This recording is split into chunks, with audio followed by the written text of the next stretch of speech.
Hi hello friends once again welcome back to Andhra bulls అంటే YouTube channel. మీ friend రాజు మరొక market update video అయితే ముందు రావడం జరిగింది. సో ఈ రోజు నిఫ్టీ ఆల్మోస్ట్ ఫ్లాట్ క్లోజ్ అయింది, but there was huge volatility అనమాట అండి. ఫ్లాట్గా ఓన్లీ 10 పాయింట్స్ నెగిటివ్ 17,655 నిఫ్టీ కనిపిస్తుంది కదా. సో అయితే మీరు చూడొచ్చు అనమాట, హ్యూజ్ వాలటిలిటీ ఉంది.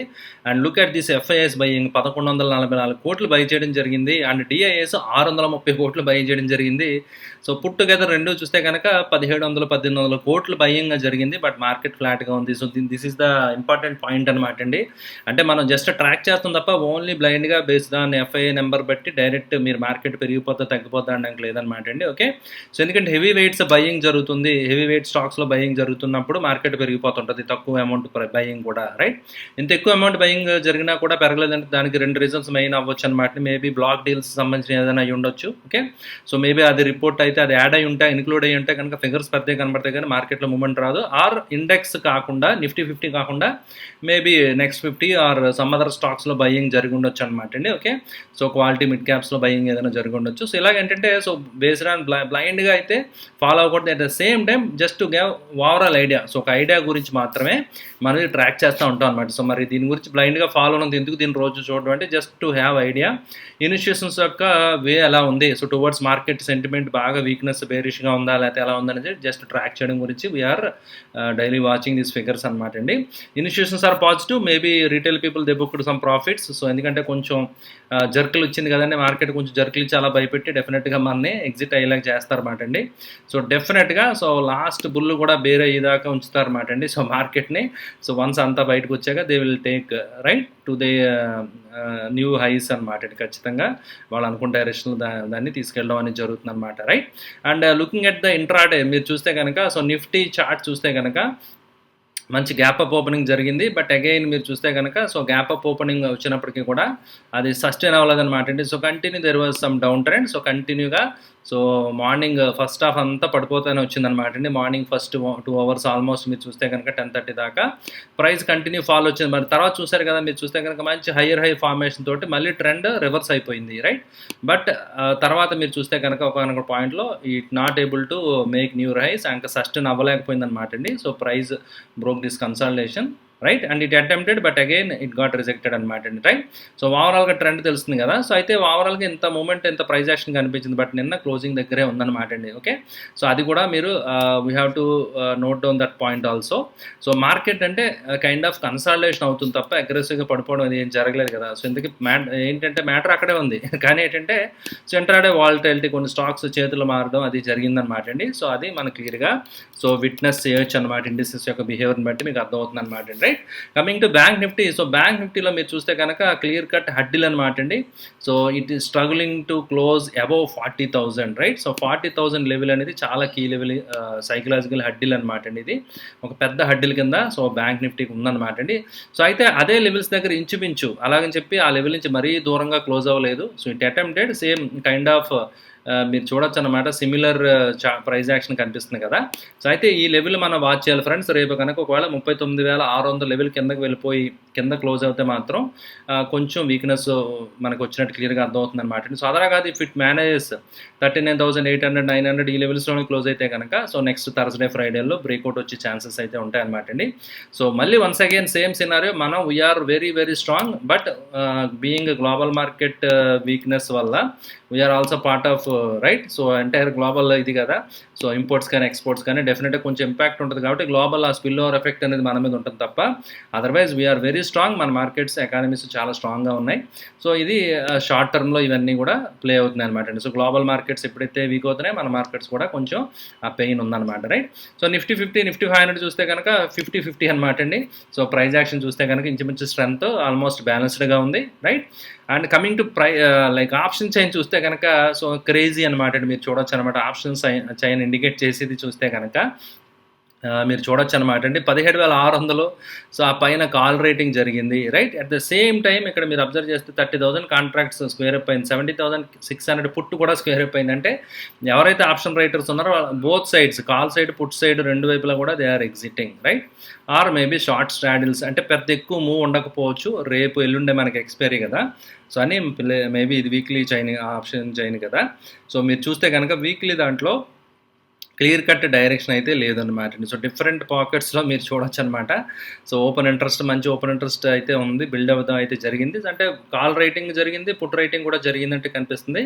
బట్ కానీ కొన్ని పాకెట్స్‌లో పుట్ అన్వైండింగ్ అంటే పుట్ రైటింగ్ అంటే స్క్వేర్ అప్ పొజిషన్స్ క్లియర్ చేయడం కూడా జరిగిందనమాట అండి. అంటే కాల్ సైడ్ కూడా కొన్ని అలా జరిగింది. రైట్? ఎందుకంటే మార్కెట్ మూవ్‌మెంట్ బోత్ సైడ్ ఉంటుంది కదా! సో అందువల్ల రెండు వైపులా మార్కెట్ చెక్ చేయడం జరుగుతుందనమాట. ఎవరైతే ఆప్షన్ ప్లేయర్స్ ఉన్నారో రెండు వైపులా దెబ్బలు తగులుతున్నాయి. సో మార్కెట్ యొక్క మూవ్‌మెంట్ అలా ఉందనమాట. బట్ కానీ ఫైనల్‌గా క్లోజింగ్ ఆల్మోస్ట్ ఫ్లాట్‌గానే ఉండడం జరుగుతుందనమాట. రైట్? సో ఒకసారి సెక్టర్ రొటేషన్ చూసేస్తే గనక ఈరోజు మీడియా, మెటల్స్ బాగా సపోర్ట్ చేయడం జరిగింది. సో ఒకసారి అది నిన్న డేటా అనమాట. ఎస్పెషల్లీ మెటల్స్ బాగా సపోర్ట్ చేయడం జరిగిందనమాట అండి. So metal index out perform చేయడం జరిగింది. సో నిఫ్టీతో పోల్చుకుంటే FMCG, media, so finance, IT ఇవన్నీ కూడా ఆటోస్ ఇవి కొంచెం అండర్ పెర్ఫార్మ్ చేయడం జరిగింది. So but nothing major, only except metal index తప్ప ఏది కూడా 1% పెరగడం కానీ తగ్గడం కానీ లేదనమాట అండి. సో మెటల్ ఇండెక్స్ మాత్రమే కొంచెం బాగా పెర్ఫామ్ చేయడం జరిగింది. Right? And coming to global ideas చూద్దాం ఒకసారి. గ్లోబల్ మార్కెట్స్ చూస్తే కనుక so global picture is entirely different అనమాట అండి. సో గ్లోబల్ ఇండిసెస్ కొన్ని రెడ్, కొన్ని మిక్స్ అనమాట అండి. మిక్స్గా ఉంది. సో అయితే ఆల్రెడీ డాక్స్ యూఎస్ ట్రేడ్ అవుతుంది కదా, US again trading in red అనమాట అండి. యాక్చువల్గా Dove future was indicating positive అనమాట అండి. సో డవ్ ఫ్యూచర్ పాజిటివ్ 200 కూడా నేను చూడడం జరిగింది ఇంట్రాడేలో. But slowly it started gave up all the gains. But మీరు క్యాండిల్ చూస్తే కనుక even it recovered from intraday lows, that is కూడా ఏ పాజిటివ్ థింగ్ అనమాట అండి.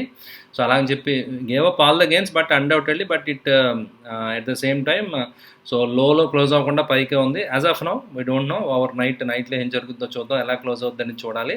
బట్ ప్రీవియస్గా ఒక మంచి కన్సాలిడేషన్ జోన్లోనే ఉంది కాబట్టి ఇక్కడ మేబీ లెట్ ఇట్ కన్సాలిడేట్ అవి ఛాన్సెస్ ఉన్నాయి. So but anyhow so let it do what ever it does. So రేపు మనకు ఐడియా రావడం జరుగుతుంది. డాక్స్ చూస్తే కనుక డాక్స్ స్లైట్ పాజిటివ్ ఉంది. సో అంటే వాలటిలిటీ అనేది మీరు చూడొచ్చు అనమాట. So most of the indices clear cut direction అయితే ఎక్కడా కూడా కనిపించట్లేదు. Right? And coming to stock ideas. Right? So before going నిన్న ఐ థింక్ లైవ్లో ఒక ఆయన అడగడం జరిగింది యాక్సిస్ బ్యాంక్ గురించి. నేను ఐ థింక్ చెప్పడం జరిగింది. సో ఎనీ పాయింట్ ఒకవేళ ఏదైనా క్లోజ్ అయితే ఎగ్జిట్ అయిపోండి అని చెప్పడం జరిగింది కదా, మీరు చూడొచ్చు అనమాట క్లియర్గా. Candle kind of bearish Gulf లాగా. సో పైనుంచి రిజెక్షన్ వచ్చింది. ఒకవేళ ఆయన ఎగ్జిట్ అయి ఉంటే made good money. I think Vijay Kumar somebody నిన్న అడిగారు కదా. సో ప్రాఫిట్లో ఎగ్జిట్ అయి ఉంటే ఓకే. సో ఏదైనా మంచి స్ట్రాటజీ ప్లాన్ చేసుకుని ఉంటే వెళ్ళిపోయిన ప్రాఫిట్స్ అనమాట అండి. సో అదర్వైజ్ ఒకవేళ వీక్నెస్ కంటిన్యూ అవుతే కనుక చార్ట్ అయితే మాత్రం కొంచెం రెసిస్టెన్స్ పైకి వెళ్ళలేకపోతుందని అనిపిస్తుంది కదా. సో దాని ప్రకారం మీరు ప్లాన్ చేసుకుంటే బెటర్ అనమాట అండి. రైట్? అండ్ నిన్న కొన్ని స్టాక్ ఐడియాస్ మనం డిస్కస్ చేయడం జరిగింది కదా. సో లైక్ బిఎఫ్ యూటిలిటీస్ అని అండ్ త్రివేణి టర్బైన్స్, యాక్చువల్గా రెండు నేను చెప్పడం జరిగింది కదా. So it is giving very good opportunity అనమాట again Triveni turbines. So just నేను అలారం పెట్టడం జరిగింది. ఇఫ్ ఇట్ రికవర్స్ మళ్ళీ ఒక 10 రూపీస్ ఏదైనా రికవర్ వచ్చి పైకి వెళ్తే కనుక ఐ విల్ యాడ్ అనమాట అండి. ఎందుకంటే బ్రేక్అవుట్ అవ్వింది. సో బ్రేక్అవుట్ అయిన తర్వాత just it is retesting. Right? So but ఎందుకంటే పడినా కూడా పెద్ద వాల్యూమ్స్ లేవు కాబట్టి, సో బయింగ్ వల్ల ఏదైతే హ్యూజ్ వాల్యూమ్స్ ఉన్నాయో సెల్లింగ్లో అంత వాల్యూమ్ లేదు కాబట్టి సో డెఫినెట్గా వీ కెన్ కన్సిడర్ అనమాట. బట్ అయితే ఇది it's not in a hurry, అంత తొందరగా వెళ్ళిపోదేమో అనుకుంటున్నాను. సో ఎందుకంటే కైండ్ ఆఫ్ బేరిష్ గల్ఫ్ అనమాట. ఏదైతే గ్రీన్ క్యాండిల్ వచ్చిందో దాన్ని కంప్లీట్గా ఇది కవర్ చేసి వచ్చింది కాబట్టి కొంచెం టైం తీసుకున్న తర్వాత ఏమైనా మూమెంట్ వస్తుందాం. We have to wait and see. Right? And BF utilities కూడా యాక్చువల్గా 2% పడడం జరిగిందనమాట ఈ వీక్ మనం డిస్కస్ చేసిన స్టాక్స్లో. బట్ స్టిల్ బ్రేక్అవుట్ ఉంది కదా, కొంచెం profit booking consultation, that is quite obvious అనమాట అండి. ఓకే? అండ్ యాక్చువల్గా one of the stocks just I want to share with ప్రీవియస్గా నేను లాంగ్ బ్యాక్ డిస్కస్ చేశాను అనమాట అండి. ఇది రౌండింగ్ బాటమ్ స్ట్రక్చర్ బ్రేక్అవుట్ అది వచ్చినప్పుడు and I took position also. I'm sitting on very good profits అనమాట అండి. ఈ స్టాక్ ఈరోజు కూడా దూసుకుపోవడం జరిగింది. రైట్? మీరు చూడొచ్చు అనమాట. అరౌండ్ 52% ప్రాఫిట్లో నేను ఆల్రెడీ ఉన్నాను అనమాట అండి. So I'm happy to share with the guys. అయితే మీరు ఎంతమంది పొజిషన్ తీసుకున్నారో, మేము మా క్లయింట్స్ కూడా కొంతమంది ఇందులో పొజిషన్స్ తీసుకున్నారు. Stock is looking very good అనమాట అండి. ప్రైస్ యాక్షన్ అయితే just I wanted to share with you guys. Right? Next ఈరోజు కొన్ని స్టాక్ విషయాలకు వస్తే కనుక సో ఫస్ట్ స్టాక్ వచ్చి సో జేకే టైర్ అనమాట అండి. టైర్ స్టాక్స్లో మూమెంటం కనిపించింది నాకు ఈరోజు చూస్తే కనుక మార్కెట్లో. Maybe that could be because of crude softening. So crude prices తగ్గుతున్నాయి కదా రా మెటీరియల్ కాబట్టి. So maybe that could be some advantages point అవ్వచ్చామండి టైర్ మ్యానుఫ్యాక్చరింగ్ కంపెనీస్కి. So it is looking good అనమాట. సో అయితే స్టాక్ 160 ఉంది. So just I will wait for 200+ దాటిన తర్వాత so it has long way to go. So kind of invert head and shoulder pattern complete అవుతుందన్నమాట అండి. ఒకవేళ కనుక స్టాక్ 190, 200 అబవ్ క్లోజ్ అయితే కనుక స్టాక్ 300, 400 లెవెల్స్ కూడా వెళ్ళే ఛాన్సెస్ ఉన్నాయన్నమాట అండి. అయితే it needs to be confirmed, right? So with volumes తోటి బ్రేక్అవుట్ అయ్యి రావాలన్నమాట. But already it gave a breakout. So ఇప్పుడు సోఫార్ ఇక్కడ దాకా ఉన్నట్టయితే మీరు చూసారు కదా, kind of double bottom formation వచ్చి డబుల్ బాటమ్ బ్రేక్అవుట్ వచ్చింది కాబట్టి అట్లీస్ట్ టార్గెట్ ఇక్కడ నుంచి ఒక 40 రూపీస్ అంటే 180 దాకా మినిమం మనం ఎక్స్పెక్ట్ చేయొచ్చు. సో అబౌవ్ దట్ అనేది ప్యాటర్న్ వాల్యూమ్ బట్టి కంటిన్యూషన్ మనకి సిగ్నల్స్ ఇస్తే కనుక సో ఇంకా నెక్స్ట్ టార్గెట్స్ కూడా వెళ్ళే ఛాన్సెస్ ఉంటాయి. ఓకే, నెక్స్ట్ వచ్చి విజయ డయాగ్నోస్టిక్స్ ఫ్రెండ్స్. యాక్చువల్గా ఇది ప్రైజు ఐపీఓ అదే వచ్చింది కదండి. సో తర్వాత సో చాలా కాలం ఇట్ స్ట్రగుల్డ్ అనమాట అండి. ఐపీఓ లిస్టింగ్ బాటమ్ ఏదైతే ఉందో దానిపై హై 1-2 రోజుల్లోనే ఉండడం జరిగింది. తర్వాత it never made that high. So కంటిన్యూగా పడిపోతూ వచ్చింది. And now it is like kind of rising wedge అని చెప్పుకోవచ్చు అనమాట అండి. సో మీరు చూడొచ్చు అనమాట అండి. సో ఒక మంచి ప్యాటర్న్ అనేది మనకి ఇక్కడ అబ్జర్వ్ చేయొచ్చు అనమాట. సో ఒక reversal kind of pattern with good volumes తోటి కనిపిస్తుంది కాబట్టి స్టాక్ 420 ఉంది. So let us hope it is not going to be a 420 stock. Okay, so 370 దగ్గర మన స్టాప్ లాస్ ఒక 50 రూపీస్ స్టాప్ లాస్ తోటి మనం ఒక 50 రూపీస్ ఫస్ట్ టార్గెట్ అనమాట. అంటే 1:1 రిస్క్ రివార్డ్ ఫస్ట్ ఎక్స్పెక్ట్ చేయొచ్చు అనమాట stock. So beyond that market condition బట్టి సో ఇట్ మే కంటిన్యూ అనమాట అండి, రైట్? అండ్ నెక్స్ట్ స్టాక్ ఈరోజు నేను మీతో షేర్ చేద్దాం, లిబర్టీ షూస్ అనమాట అండి. సో మంత్లీ టైం ఫ్రేమ్లో చూస్తే కనుక so it is kind of multi year attempt అనమాట అండి. సో ఏదైతే లెవెల్ ఉందో 170 లెవెల్స్ అది దాటి వెళ్ళడానికి చాలాసార్లు అటెంప్ట్ చేయడం జరిగింది. 2090 అండ్ ప్రీవియస్ కూడా అటెంప్ట్ చేయడం జరిగింది. One more time. సో ఇది జస్ట్ వాచ్ లిస్ట్లో పెట్టుకోవడం అనమాట, ఇమీడియట్ పొజిషన్ తీసుకోవడం అని కాదు. ఓకే, అది బ్రేక్అవుట్ వచ్చిన తర్వాత, రైట్? సో 190 లెవెల్స్ దాటి బ్రేక్అవుట్ అవుతుంది అంటే కనుక ఒక మంచి కన్సాలిడేషన్, కొంచెం లాంగెస్ట్ కన్సాలిడేషన్ తర్వాత బ్రేక్అవుట్ వచ్చింది కాబట్టి దెన్ అప్పుడు మీరు ఎంటర్ అవ్వాలంటే with 10 rupees kind of stop loss తోటి కావాలంటే మీరు పొజిషన్స్ తీసుకోవచ్చు అనమాట, రైట్? సో దాన్ని బట్టి అకార్డింగ్లీ ప్లాన్ చేసుకోండి ఫ్రెండ్స్. జస్ట్ ఇవి వాచ్ లిస్ట్ ఐడియాస్ అనమాట అండి. పొజిషన్స్ తీసుకున్నప్పుడు please do consult your advisor and go accordingly.